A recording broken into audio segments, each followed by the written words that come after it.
La parole est à Éric Piolle. Merci beaucoup. Avant peut-être de revenir un petit peu sur l'organisation qui a été trouvée, d'abord dire que GEG est une entreprise maintenant qui est un pilier de la politique énergétique de notre territoire et que ce qui était fait jusqu'à présent pour la ville de Grenoble, en fait, a vraiment vocation à pouvoir donner pleine contribution à l'échelle métropolitaine et même au-delà, puisqu'il y a 11 communes qui ont rejoint GEG également récemment.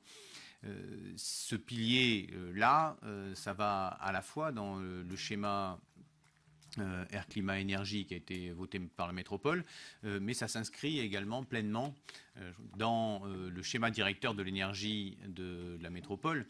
Et donc c'est bien dans cette logique-là qu'il nous faut nous réjouir d'avoir là un socle extrêmement fort pour construire le service public de l'énergie que nous appelons de nos voeux. Ce transfert était de fait vraiment extrêmement important pour maintenir, cela a été rappelé par Patrick Durand, mais maintenir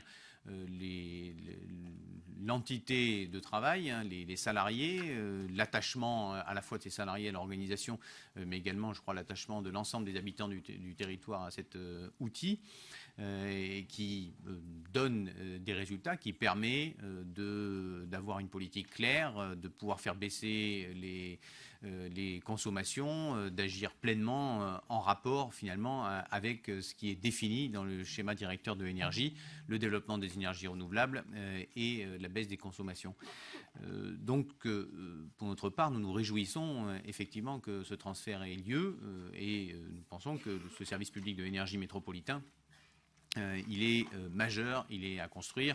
On vient de voter là, la DSP du chauffage urbain.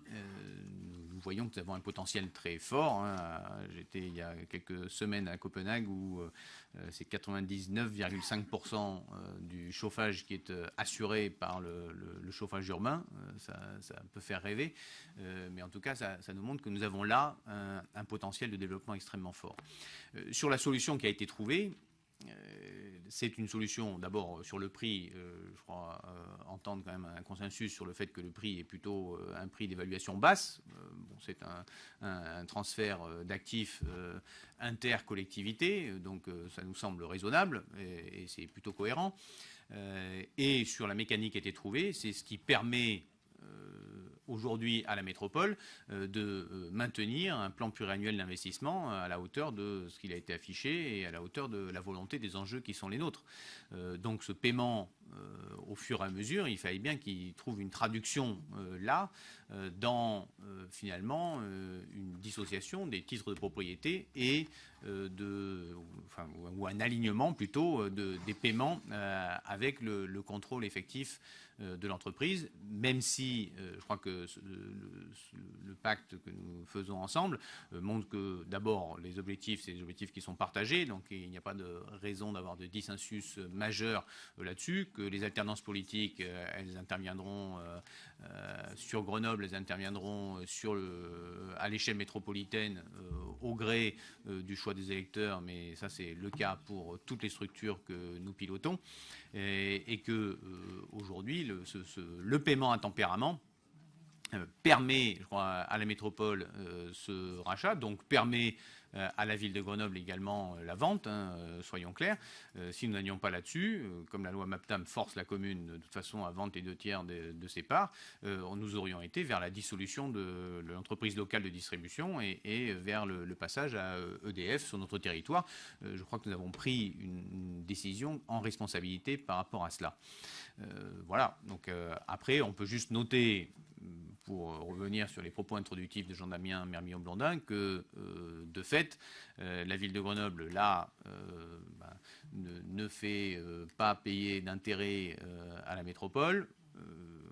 On sait tous que l'inverse, pour nous tous, communes, n'est pas vrai, puisque dans le mode de financement créatif et utile pour tous qui a été développé sur l'AC d'investissement et la dette compensatoire, il y a des frais d'intérêt qui sont plutôt logiques. Hein. Donc là, nous dérogeons à cela. parce que je crois que c'était l'intérêt du territoire et l'intérêt commun. Pour conclure, je terminerai sur effectivement le choix de la ville de Grenoble de la métropole depuis le début de ce mandat. C'est un choix qui est clair et délibéré, qui nous a poussé et nous a fait nous décider pour transférer complètement les compétences, pour transférer également des pouvoirs de police là où nous le pouvions, pour transférer les équipes à plein, pour ne pas nommer de membres d'exécutif qui soient à cheval avec des compétences métropolitaines, que cela soit sur l'enseignement supérieur, que cela soit sur le développement économique.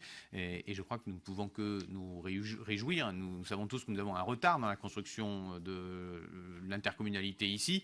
Donc ce retard, nous sommes tous, je crois, depuis maintenant le passage en métropole, le 1er janvier 2015, nous sommes tous dans la volonté de le rattraper et il nous faut avancer à grands pas. Je crois que cette étape, comme les étapes précédentes et les choix que nous avons faits depuis le début du mandat, nous permettent d'avancer dans ce sens. Merci.